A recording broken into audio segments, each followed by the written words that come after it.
There are some things that truly exist, some things are really good, some things are really bad, some things are real evil, some things really begun right in the beginning, right and early in the beginning. When you begin that, then open-minded is impossible because you are stuck. There is somewhere some sort of a, this is stated so clearly by many philosophers. For those who can chew, digest, understand, appreciate, and really live with shunyata. This is why in the Heart Sutra also says Tatyata Gate Gate Paragate Parasamgati Bodhiswaha. This is a mantra that clears this, that this mantra is the one that is going to fix everything, Yes, I can speak as if mantra does actually have almost like a spell kind of, charm, spell, power. That, of course, I can say. But the reason why it has that spell kind of power is again back to shunyata. So this you need to know. Now that you know, not only the question you ask, I pray for you, I pray for them, I pray for people who I've never met. I pray for some insect crawling somewhere in Machu Picchu. All fine. They will all work. Moreover, even on the relative level, if I'm thinking about this insect of Machu Picchu right now, it means that particular insect or the insects on the Machu Picchu mountain are all karmically. There is a karmic connection. Because I'm not thinking about, insects of Croatia, sorry. I'm not thinking at the moment of what I'm saying is, I'm not, on that particular time. So if I'm thinking about somebody or some people or some group of phenomena quite intensively or even little bit, it means there is a connection. There is a connection. So that connection is also a really handy sort of bridge. But you don't actually even need that connection. Shunyata will do the job. So not only that, consecration, remember? Consecration, pratishta, because it is shunyata. And I've already said, for the consecration, you don't actually need to throw rice or do anything. Everything is consecrated anyway, because everything is a shunyata. But relatively, you can even just have a devotion towards whatever a statue or a mound, even a stone in Japan. It will have its impact.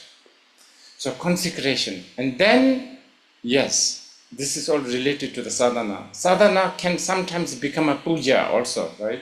Puja is like a praise, offering. It's basically offering, trying to relate. Puja is basically a means to make you closer to the truth.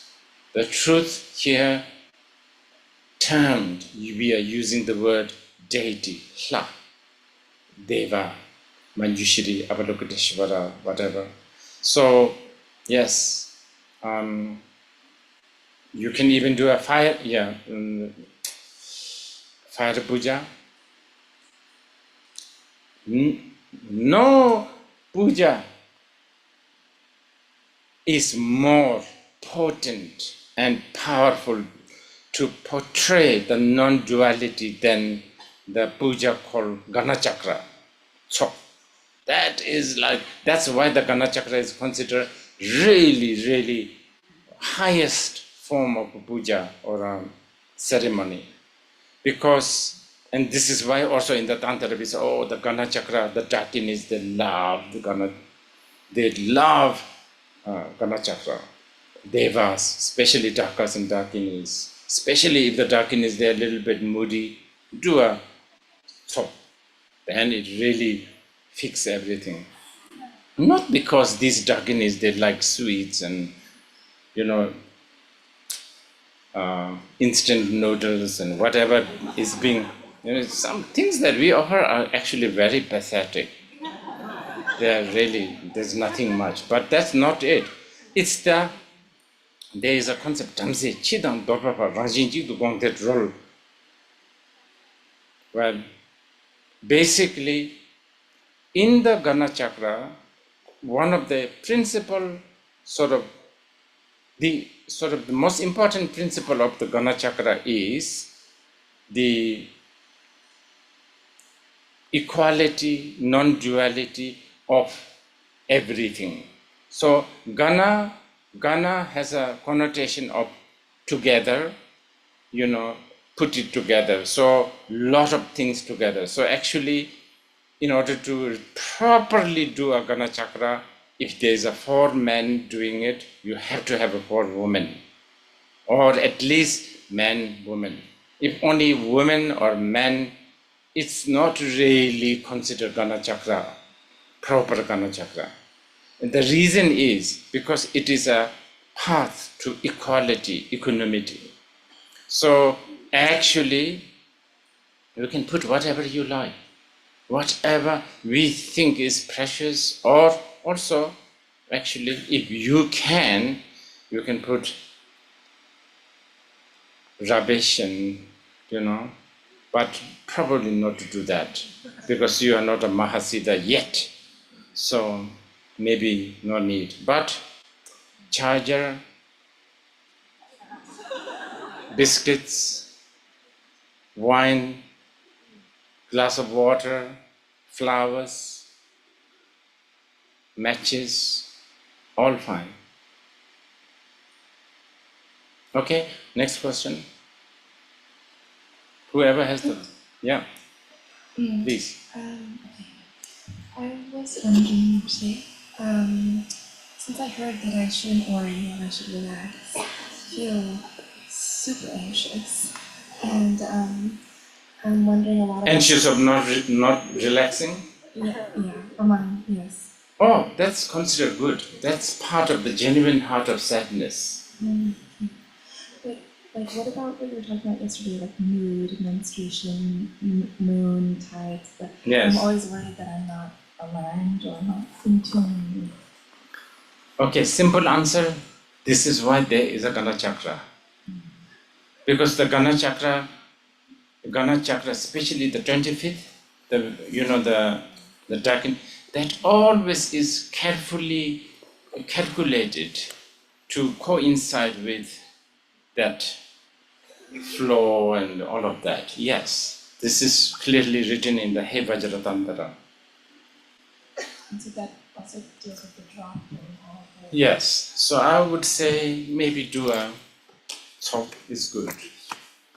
But I am going to speak about the concept of practice little after you finish after some questions, not finish the question.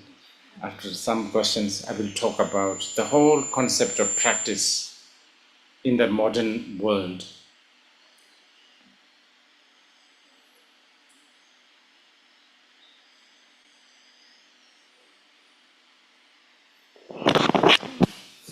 Praveen? Yeah.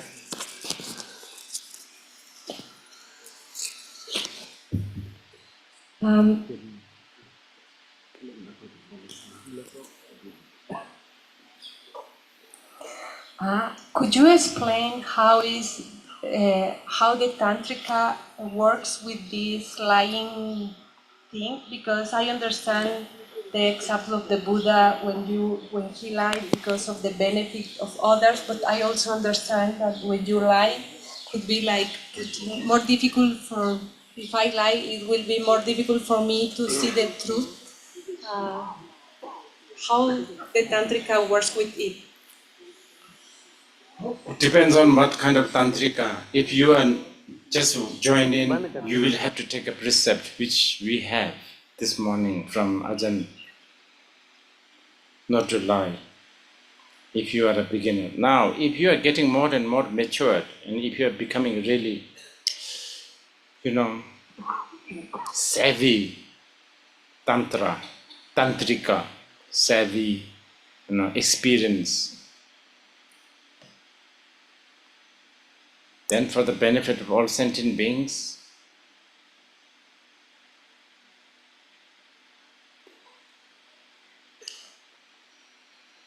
what did Khenpo Jingme Phuntsho said? Rango Makor Jensem Matuk or something like that. Such a beautiful advice. Rango Makor. Rangsuk Mashab, that's right. Don't lose your, that's it, that's better. Rangsuk Mashab, how do you translate that? Do not lose your stance, don't lose your authenticity. So important. Jensem Matuk, do not stir others' mind. Do not lose your stance, sort of, your authenticity, authentic presence, your position. That, I think that Rangsuk Mashur Jensem Matuk, I think this has all the three yanas all together in this. Such a beautiful advice. Okay, next one, please. Yesterday we talking about bodhicitta have different level. So in middle level, a bodhisattva gonna say all the beings as all, because before the became a goat is the all, right?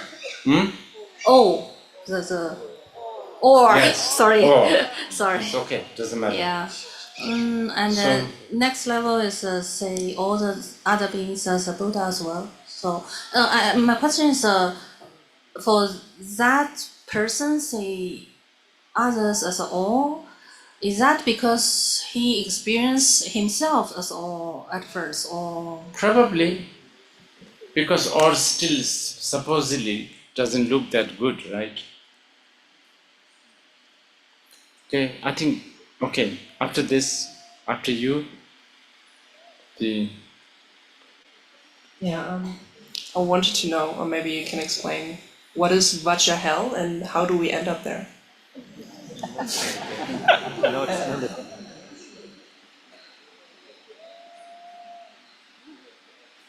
I have a prepared answer for this, because I've been asked these questions many times. Now, my answer is actually, I'm using probably the most profound level of answering. So just put your seat belt on. I think you are I think you will understand. But it is quite, the reason why you have to put seat belt on is because it's quite, what do you call it? It's kind of shocking.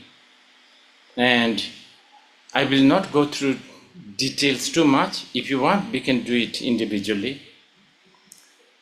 Vajra hell is the territory where things make sense.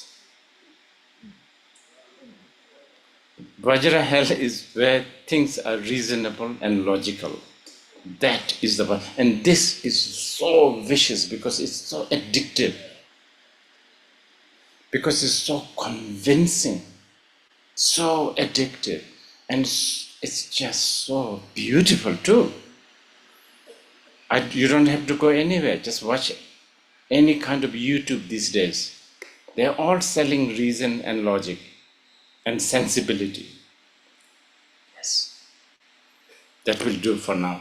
Anyway, wait. I think Jonathan wanted to ask. His hand has been raised for a long time. Jonathan, so. what is it again? Oh, yeah. So long. I was wondering if you could tell us about some sadhanas talk about Zhangtao, and I was wondering if you could talk about Sadhanas this term. talk about what? Zhangtao, I don't know if I pronounce Zhangtale. Sangtal?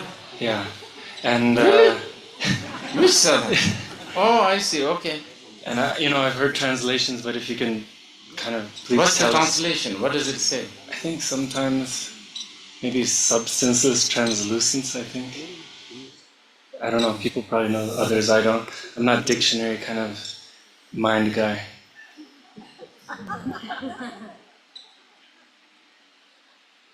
But I have seen you experience a lot of Sangtal. You kind of live in that Sangtal state, no? I think you need to achieve state of Pinochet. Chilean dictator? Did you say Pinochet? Pinochet? Not the Pinochet. Not that. The one whose nose gets longer. What? Pinocchio. Pinocchio. Right. I'm glad I asked.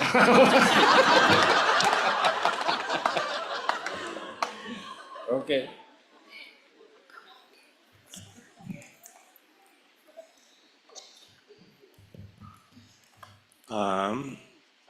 So I have a question about something that you mentioned yesterday, I think during the Q&A, where you said the biggest bardo is like from the departure from luminosity until the return to luminosity. Yes. That's like the biggest bardo, right? Yes. And then you're also talking about this cow and like the baby cow and how the baby cow always can find the way back to the mother, yeah? So my original question, I think you kind of addressed a little bit yesterday, but then it sort of gave rise to like a follow-up question. So my original question was like, what causes the departure from the luminosity? Because then the bardo starts from the departure, comes back, like, and then you sort of said like, well, there is no departure, right? Like in a way, the luminosity, there's never any departure. But if there's no departure, then how can we call this a bardo actually, if there's never any departure in the first place? Yeah, from that point of view, it is not. Actually, I was going to say this. The Bardo language is a convenient language. In order to qualify, something is in the middle. You have to have this and this. But this and this is an imaginary. And then the sort of the second part, I guess, of the question, talking about this cow, right? When we talk about the mother and the child, luminosity, yeah, like you mentioned, the Vajra is like unsplittable, like the essence of the mind, the whole thing is that it's indestructible and unsplittable. Then, like, how can we say that the mother and the child are separate? Like, how can there be two if the mind is unsplittable? Very how can good. there be two separate Again, things? very good. In convenient language. Actually, the child luminosity doesn't exist. It's a made up in order to push you and pull you. And it's good. It's a bit like the face in the mirror when you are trying to put lipsticks on. That's not your face, of course not. Then you will have to put it like this, not like this. Okay. Namaste, Rinpoche. Could sound like a very basic question. In one of the classes, you mentioned about karma, dharma, and then moksha.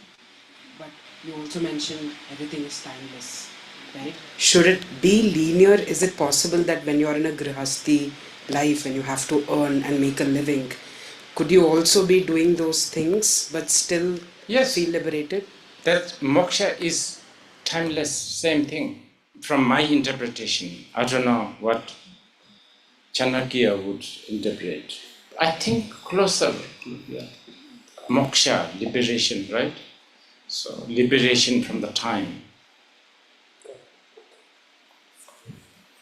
Time is big. Time is...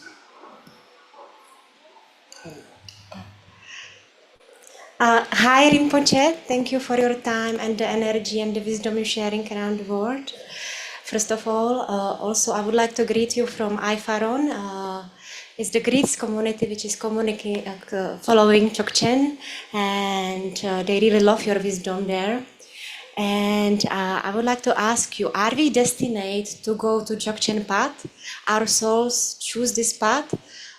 Did we meditate for many past lives to choose this path, or it just doesn't matter all?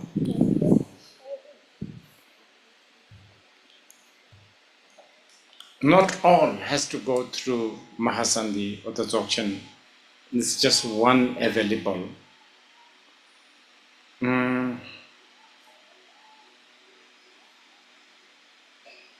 You know, the Dharma has to benefit people, beings. From that point of view, I would say the most precious Dharma that we need to really protect is Theravada. Because it's really, really touching a lot of people. Mahasandhi is for bourgeois. Theravada is for the proletariats. It's a bit like this. Sometimes I should qualify this, otherwise, I mean, the Mahasandhi mobs.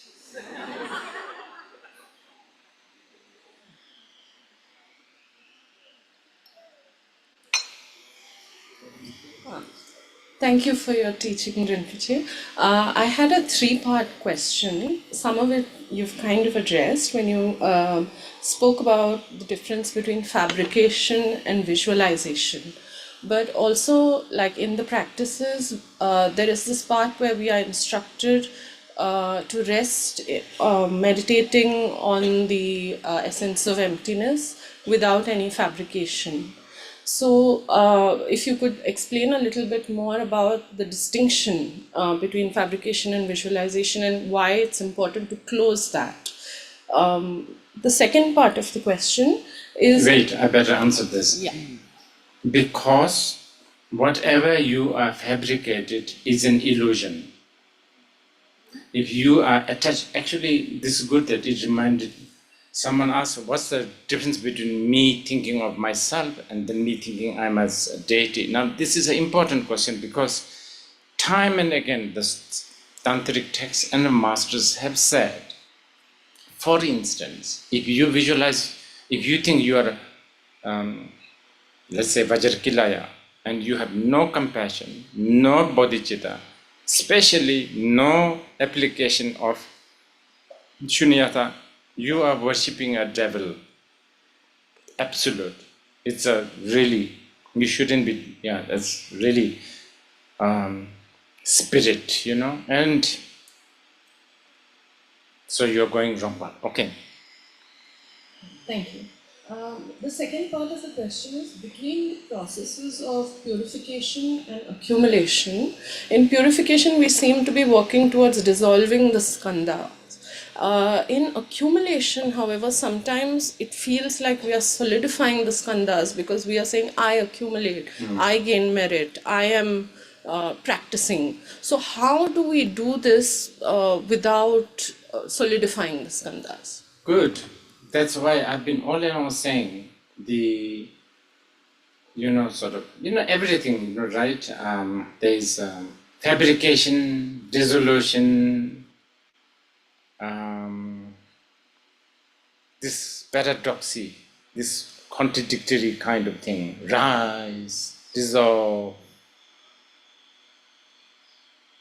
give, offer, but selfless, no one to offer. All this is wisdom and method. So to work with that impermanence, the up and down of each, even a visualization. Yes, yes. Even the visualization has to go. Okay. But even the dissolution has to go. Therefore, we rise again. And the third part is, yeah, I think you briefly sort of addressed a bit of this. Is the strength of the deity dependent on the strength of my visualization? The deity itself, I mean, I guess, practically speaking, I will say yes. But when you say visualization, I'm not only talking about the detail, the measurement and the color, confidence. Remember? And then knowing that the deity, that deity is like a reflection of the moon in the water. All that will make the deity so powerful, so powerful. If my visualization is a little weak, but I have faith and I have devotion and I have confidence. Mipham Rinpoche said, for the beginners, that is what you have to bank on to. Okay. My question is about desire. So, because the human realm is the desire realm, and then if that makes you weak and that makes you insecure, but can we still use desire to, all kinds of desire to still basically realize emptiness? Yes, not just desire. Why favor only desire? Anger, jealousy, everything. Supposedly, and that is what makes the Tantra kind of special. Yes, you can. And I think we talked about how to do it. Someone asked questions and I quoted Control de Thai, abandon, transform, and understand. Okay? Hello, Rinpoche. Thank you very much for your teachings. I don't know exactly how to ask this question, but it's something like, is there any guideline that can be given in regards to how much formal practice we should be doing and how much worldly life kind of we should be engaging in, such that it doesn't distract us from our practice? Like, there is this spectrum between the monk that is a devoted scholar and it dedicates its whole life, and in which part of this spectrum we should find ourselves, and how do we figure that out? I was going to say something regarding everything about the practice, but because you are asking this, maybe it's more fresh to put it also this here. So I'll give you an example. If you are a CEO of Walt Disney, you're so busy, meetings, making money, whatever, all that. And all along, you really feel, guilty, urgency. I'm not practicing, I really have to practice. But you keep on not practicing. Okay, let's say you just keep on thinking, I have to practice. I really have to do this practice. And that's that versus maybe people like us who have, probably, who claims, dedicated practitioners like yogis, monks, nuns, who do have time, but because they have time, they're kind of lethargic, procrastinating, they're not really worried. And actually they are now into the comfort zone of a retreat room, so they have sort of told themselves, oh, I'm practicing because I'm inside the room. I'm practicing because I'm sitting, or I'm practicing because I'm polishing these wooden beads. You understand? Two of this, I think I will prefer the first one. I'm this, everywhere there's so many prayers for like that. Lona tung jinjilok, because lona tung meaning, urgency.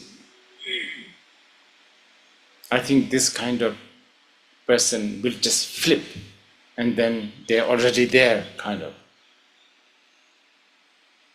Yeah, I will speak a little bit more about that later when we wrap. Any more questions? No, sure. Could you kindly say something about the union of Kiram and Zogram? Jerim and Zorim. Okay. Yeah, good. So, union of Upanakrama and Sampanakrama. Okay. Very important that you know is that actually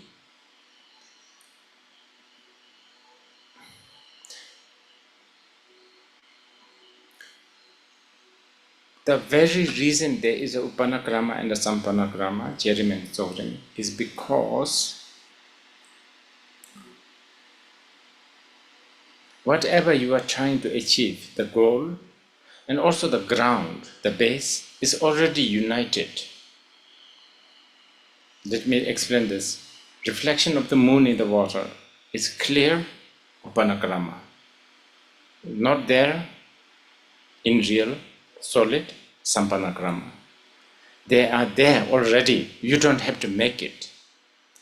What happened is you got carried away by the clarity of the reflection of the moon, or this is just a reflection of, like dismissing. So this dismissing, and what's the opposite of dismissing? Accepting, really, extremely accepting, not just accepting, like working for it, striving for it. This has really made you bipolar, basically. And that is what we are trying to combat. So the whole, and in fact, just so that people can relate, this Jerim and Zorim, I would say, even though they don't term it, they don't really call it, it exists even with the Theravada. That's what I'm saying. I even got into trouble, sometimes asking too many questions. What is, begging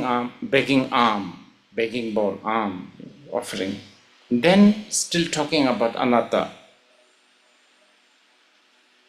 It's a sort of a contradiction, right? Karma, and then still talking about shunyata. But it is much more detailed and complete, I would say, in the tantric practice. So the question is how to unite, right? How to do that? Well, we have been talking about it. Okay, so we begin with Om Mahashunyata Janabadha Subhavai Makraham. It's sort of a Sampanakrama, actually. It's more the Sampanakrama kind of thing. It's just remaining in that, we call it Tejin Niji thing, isn't the samadhi of suchness. From that, compassion, all eliminating the details, mantras, lights, all that. But even during that time, you can still apply the illusory aspect of that. Then, towards the end, actual dissolution. So that's how a beginner would apply this, Upanakrama and Sampanakrama. Now, since you have received Nyingtik Yabshi, and this big part of this teaching exists in the Khandro Nyingtik and Lama Yangtik. Yeah, Lama Yangtik. For a Mahasanti practitioner, the art of not meditating, yet not getting distracted, that is, believe it or not, union of Sampanakrama and Upanakrama. That last statement, people can't chew, ordinary people. Okay. I'm wondering, during sadhana practice, how to integrate our ordinary perception. I can already feel it in Australians. Can you repeat that? I got distracted. During sadhana practice, yes, all our perception is still very ordinary in my case, usually. How to integrate that? Okay. Are you talking like, let's say you are doing a Vajrayogini practice and you're looking at a tree and it's still a tree. Is that what you're talking about? Yeah, yeah. Okay. This is clearly explained by the Miham Rinpoche, and I think, and actually it's good that you asked because so many sadhana practitioners ask me this. There is technique of visualizing everything as a Vajrayogini, but according to Miham Rinpoche, you don't have to. You don't, because this tree, because his attitude is they're not ordinary. It is Vajrayogini. That's the attitude. So it's a little bit exclusive sort of Nyingma tradition, we call it. Their attitude is don't do anything, don't touch. You understand? Don't alter, don't. You know, like moment you fiddle around, the moment you fiddle around, the moment you touch, you are ruining it. The perfect as it is, and that is the Vajrayogini. But a reason why it cannot be accepted that easily is because Vajrayogini is painted as somebody who is so exotic and beautiful and amazing and so on and so forth. Champa? Rinpoche, it's about talk. You said if you don't have an N and woman, it is not a Gana chakra. Yes, but we also, I've been, and I know many people have been, doing talk by themselves with nobody else. So what is... I think it's then Gana Puja. Gana Puja, all right. But how can we make it, how can you refresh a little bit their teaching? Call up some boys.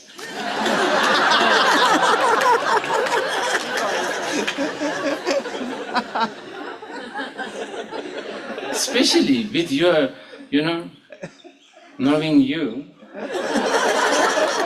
could easily do it. And you have a history of doing these things.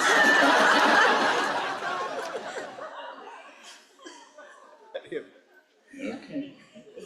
Coming from you, I'm a bit surprised. No, then my question is, can you invite some boy who is... Can I invite some boys? Can I? What are you talking about? You said invite some boy. Can I invite some boy who is not doing the practice? Yes. Probably it's more sort of exciting.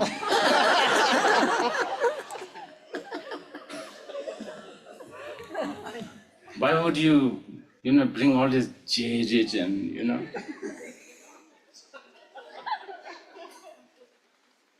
But no need to tell them you are doing Gana Chakra, right? Okay. Yeah. Is it bad? Speak. I think it's okay. Rinpoche? Huh? Rinpoche, thank you for your teachings. This question is not for myself, but it's a little bit slightly off topic, but connected to a lot of the talks you did about Vajrayana in 2018 in Lera Bling and different places. So, just for the record, would you be willing to talk about the dangers of people that seem to be giving empowerments who are not necessarily qualified, to the people who are giving them, to the people who don't know that they're not qualified, who go to those people and receive empowerments, and to the dangers of Vajrayana in general? Because this is a public talk and I think it'd be really helpful if you could spell it out. So, danger of receiving it from those who are not qualified. You hold it like this. Hold. Yes, and also for the people who are actually giving it, who are not qualified, who may not realize they're not qualified. Oh, I see. Yeah. Okay. Oh my God, where do we begin?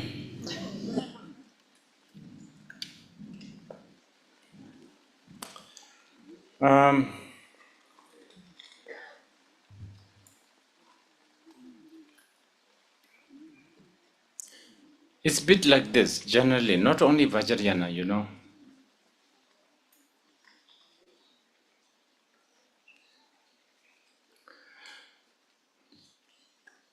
Coaching, okay, anything. When you coach somebody, it doesn't matter whatever, flower arrangement.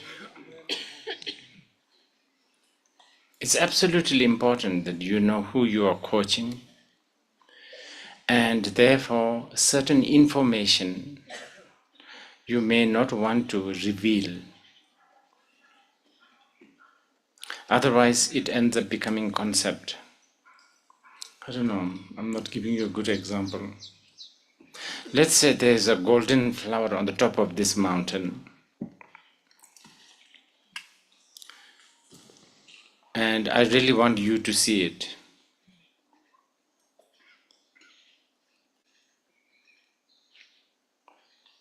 But I don't want to ruin it by saying there's a golden flower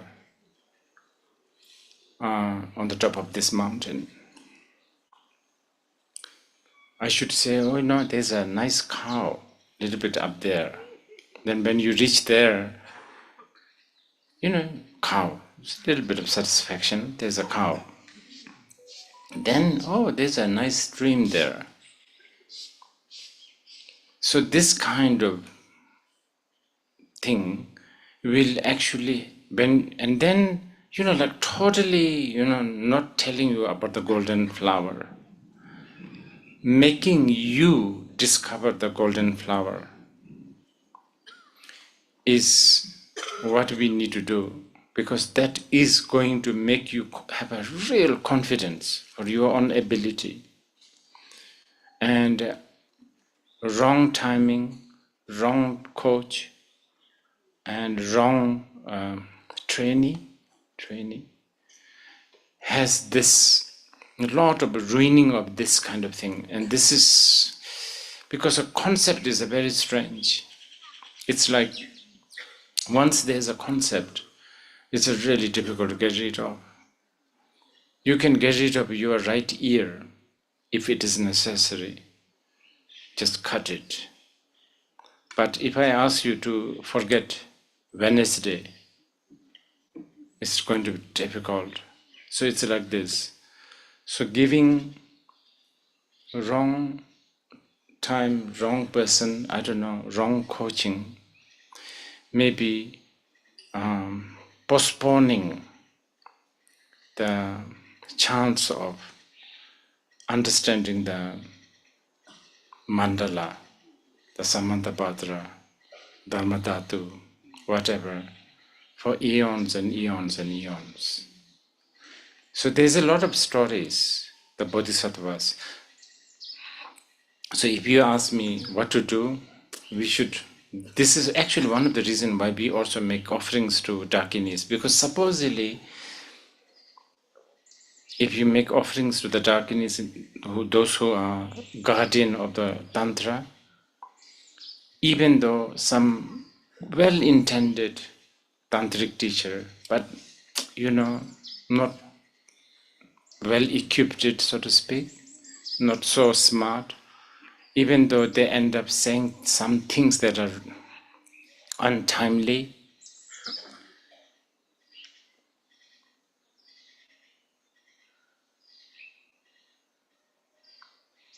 I don't know, they say some word that are premature, you know, it's premature.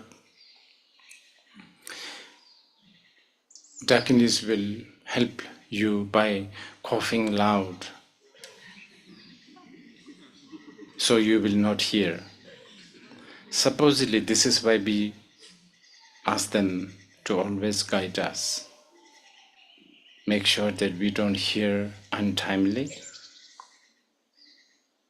It's very complicated and so complex, isn't it, the Tantra?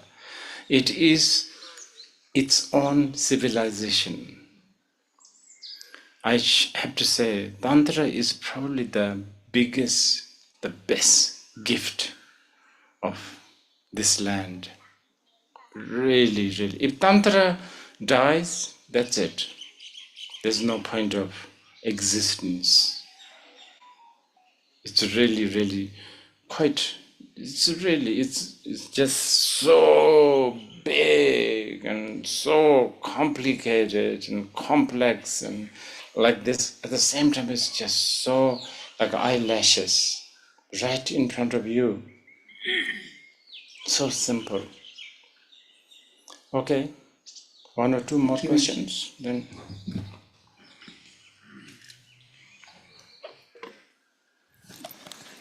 Maybe two more questions and then. I received a text from someone asking. I'm not gonna talk over that.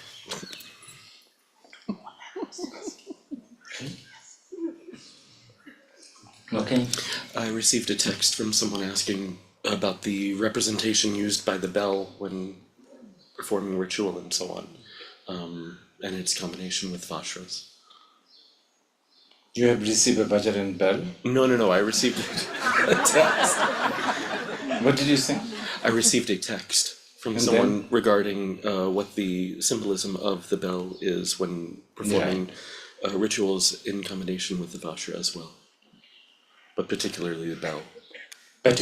Particularly the bell. Why we need it? And its symbolism, yes.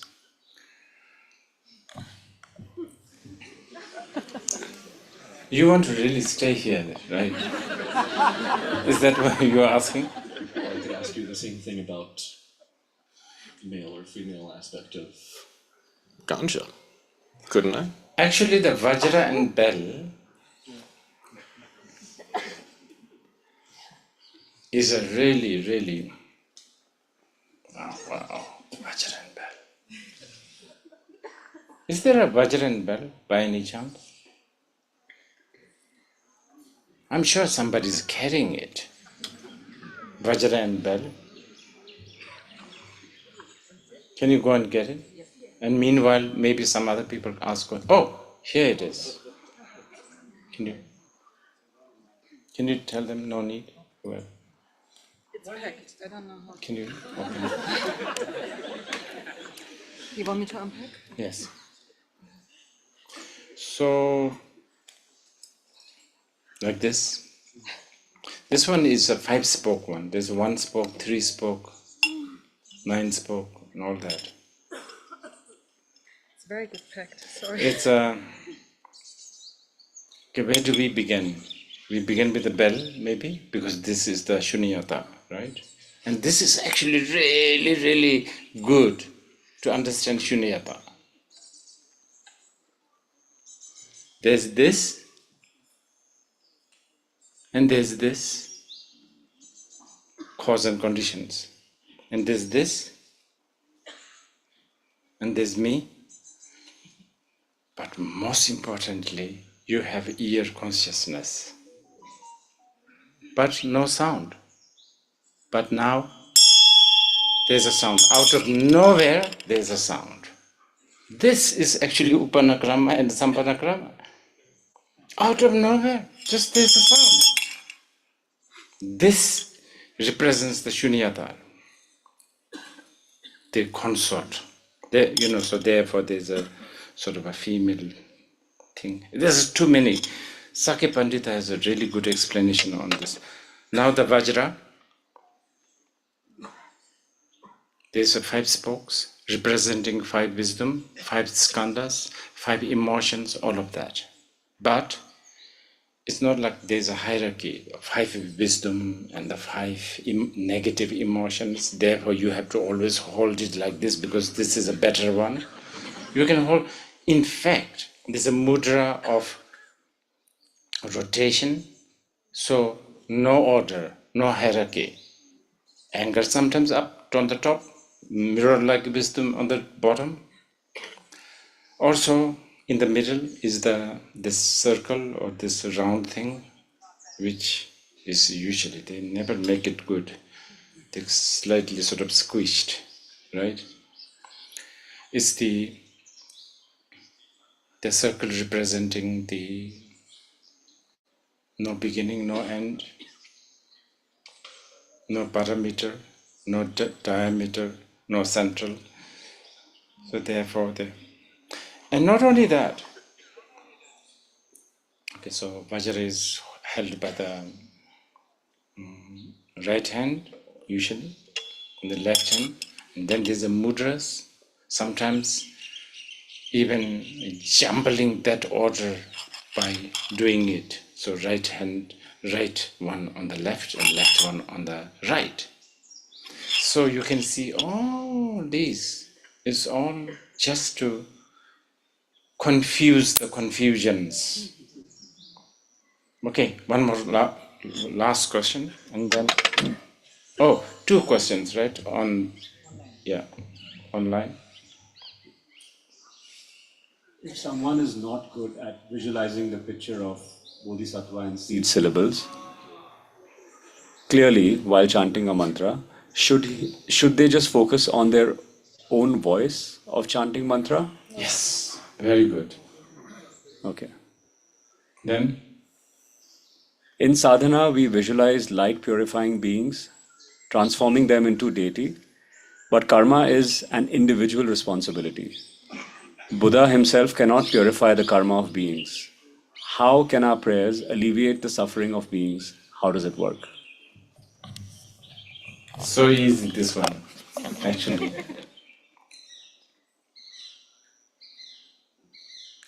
So,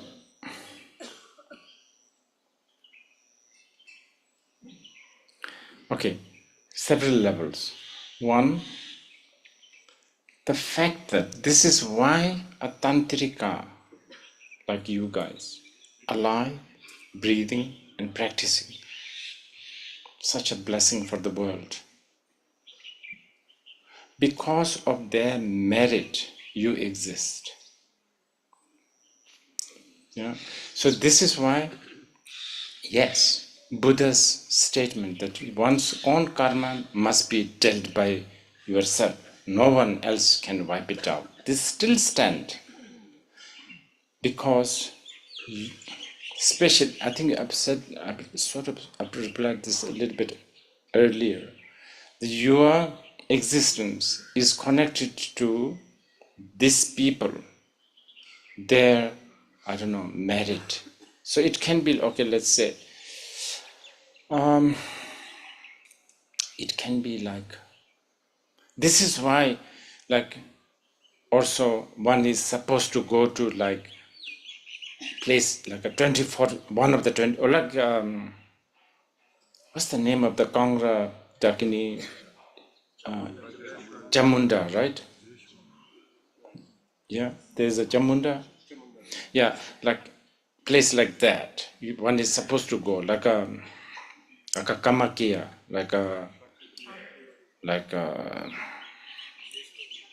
yes, Yogeshwari, and all these, because supposedly where there's a lot of yogis and where there's all that, what do you call it, energy, whoever dwells in there will have an impact. You know, we are still talking about the karma here. So it's not really violating the Buddha's statement. So there's that. So on that level, I hope not too confusing this answer.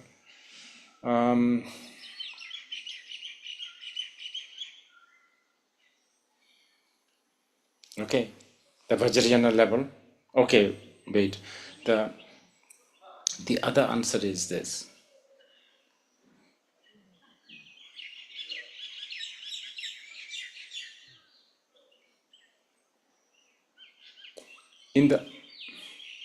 From the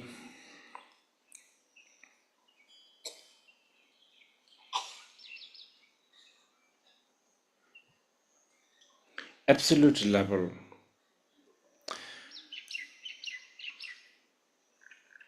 your actualization of this deva, the deity, when you reach to this level, there is no others who are committing this bad karma.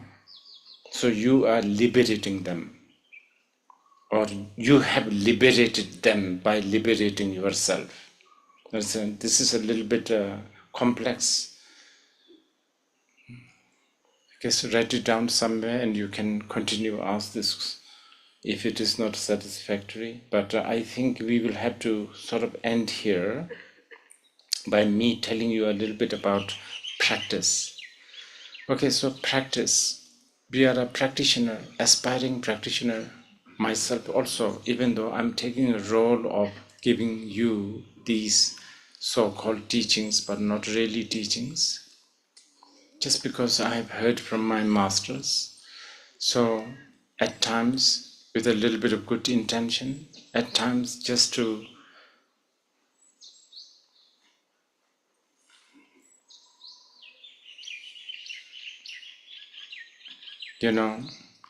like doing my duty, so to speak, like since I've been told to teach and I've been raised to teach, I'm expected to teach. There's that a little bit. But, there are sometimes good intentions. There are sometimes good perceptions also. But also I'm still an aspiring, practitioner. And from that point of view, I want to just give you some advice. Many of you have heard this many times, but I will still repeat. This is what we call degenerated time. Degenerated time actually has a different meaning for the Tantra. It's kind of interesting, the Tantric people again. Degenerated time for Tantra is like a volatile time. Volatile time for Tantrika can be very, very, profit, sort of rewarding time also. So there's that. But anyway, so much cause and conditions of distractions. Renunciation mind, revulsion towards the samsara, not that easy. I'm sure time to time, especially when things doesn't work well for your life, then it happens. But when things are really good, renunciation doesn't come. This is not just with you, this is with everyone, including myself, even though I'm teaching renunciation.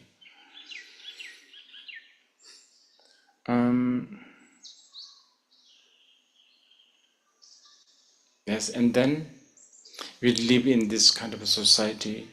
We talked about servitude yesterday. In one way, things are very easy. Just about 10 years ago, there's no Amazon and DHL service in Bir. Now we have Amazon. I think it was in Zongsar Sheda. Once I was driving in and this Amazon delivery came also ahead of me, and there's like so many boxes. I was so surprised. Wow, in Bir there's Amazon. Then, of course, Netflix, TikTok, all of that is also there.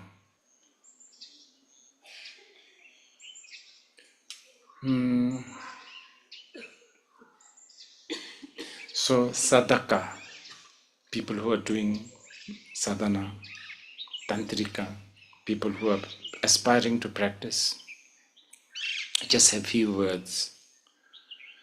Just don't lose trust to Buddha, Dharma and Sangha. Surely you will not remember Buddha, Dharma and Sangha every second, every moment. But not to lose the trust and the reliance, if possible, not to lose this. So important, I think. And then also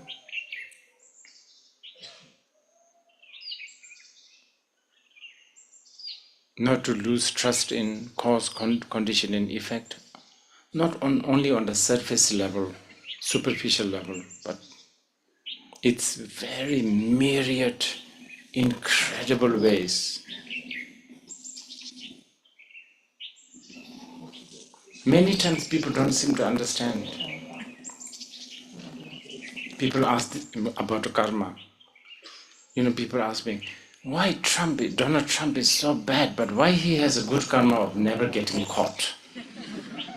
That is a perfect, example of not understanding the karma. It's got nothing to do with the karma. Why do you think it's a good karma? Maybe his bad karma is making him even more, create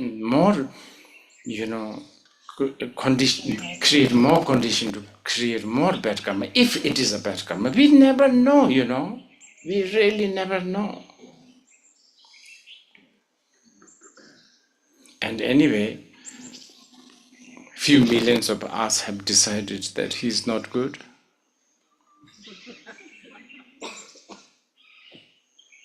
And I don't know, really, so difficult to decide something is bad and good.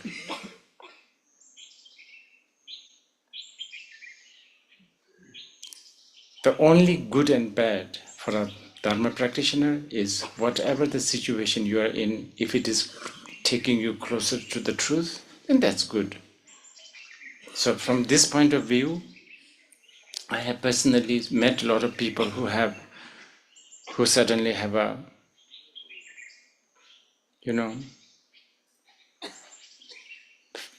health situation, and then they become a better Dharma practitioner. I also know one of my own attendant, I should not name it. I put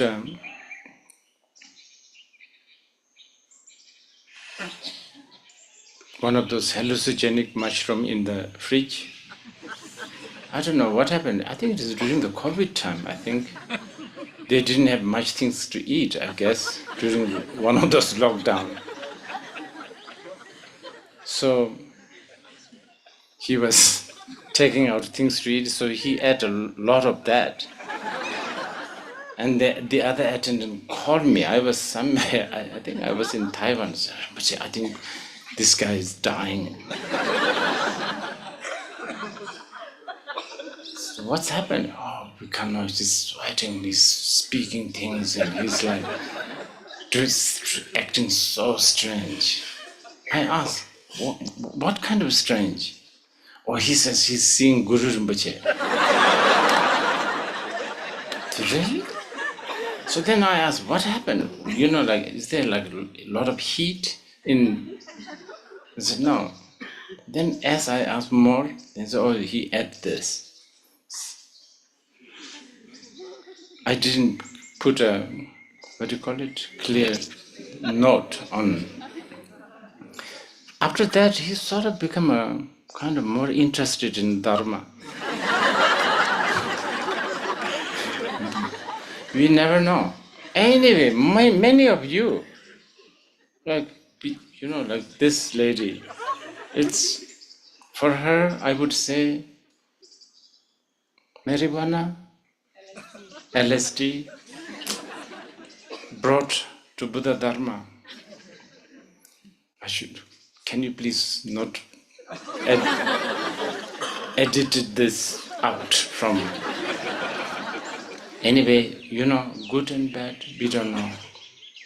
So what I want to say is, trust in the karma, but in the deeper, more really myriad ways the karma plays, we never know. To that. And then longing to practice, feeling guilty not practicing, I think this is good. I've said this to many people. If you die today thinking that I'm not practicing enough, you are dying like a lion. But if you think you have practiced a lot just because you chant a lot of mantras or studied, read so many sutras, more likely you are dying like a fly. This, really, this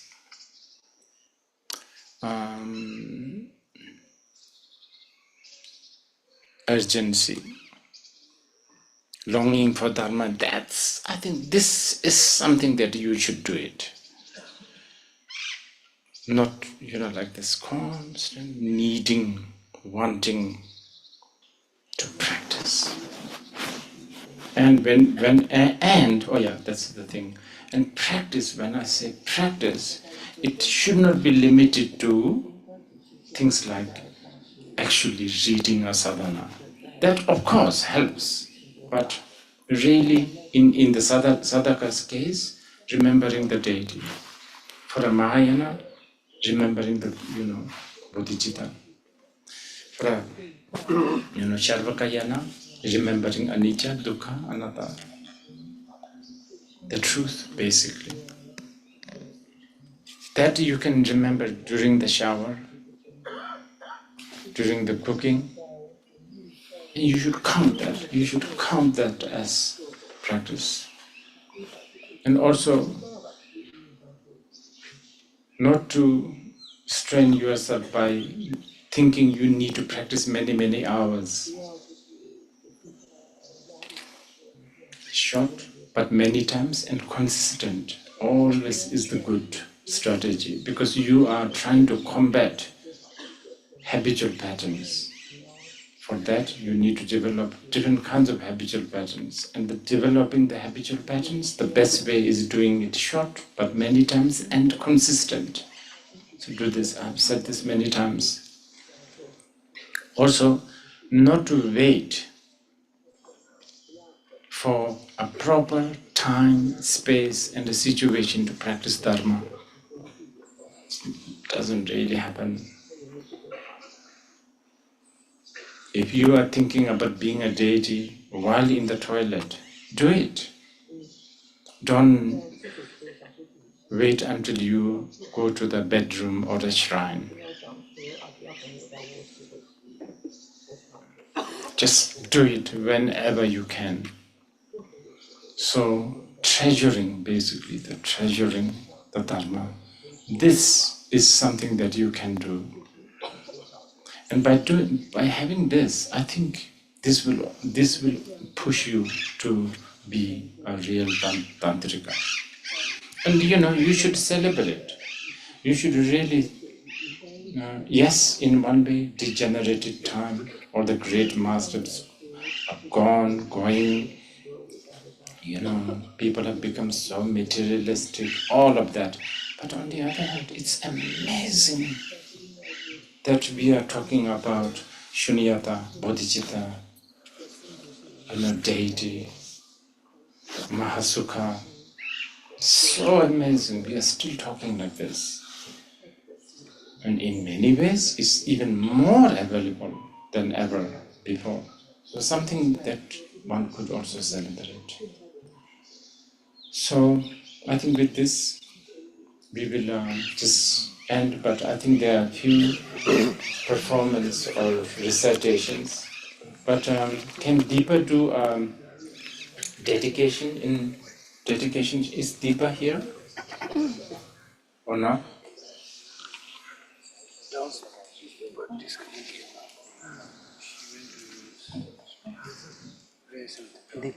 Or anyone? Do you want to do dedication, Praveen? Oh, okay. Maybe do a short dedication prayer.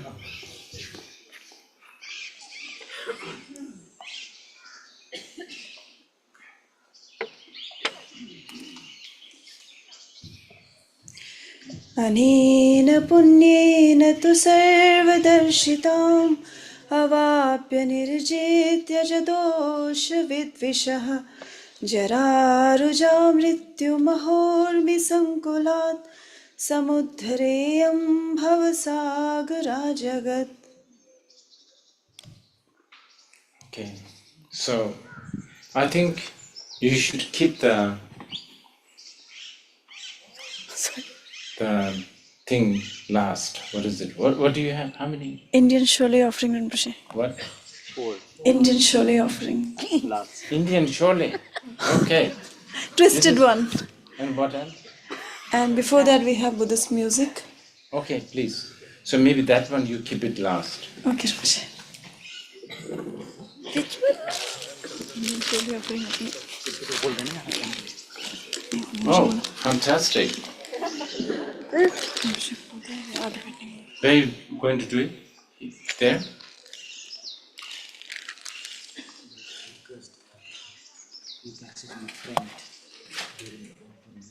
Okay.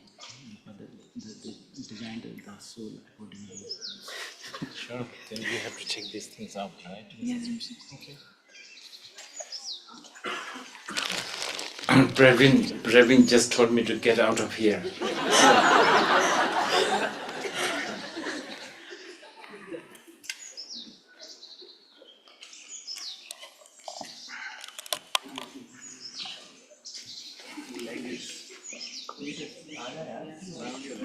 मुझे ना ये mic चाहिए वहाँ पे होंगे नहीं जब हमारा होगा तब मुझे चाहिए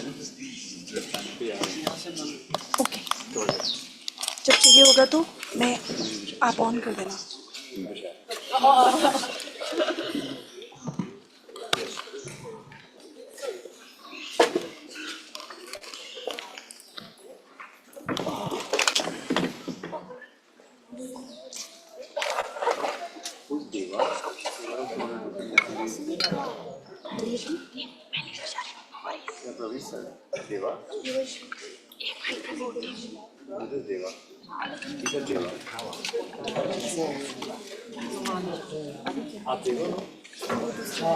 अभी क्या है हाँ